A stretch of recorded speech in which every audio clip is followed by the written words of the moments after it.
Mga ka-MFAM, welcome to my mini vlog. At dahil birthday nga ng aking kapatid, dumaan muna kami dito sa Brothers Pizza House. Dito lang yan sa branch nila sa Parañaque. And talagang dinadayo at dinudumog ng mga karamihan kasi napakasulit at the same time napakamura lang ng pizza nila. Meron silang mga sizes na personal, double, family, and clan. And open po siya ng 9 a.m. to 10 p.m. Ayan yung pinakamalaki nilang pizza.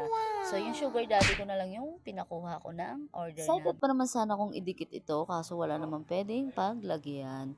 Pero okay lang, may next week na. Pag ikaw maganda, tapos pag kami mukhang sa... Siyempre, kailangan maganda ako. Fast forward na nga tayo mga ka-first one. Nandito na kami sa Laguna. So, excited na silang mag-swimming, lalo na yung mga bagets.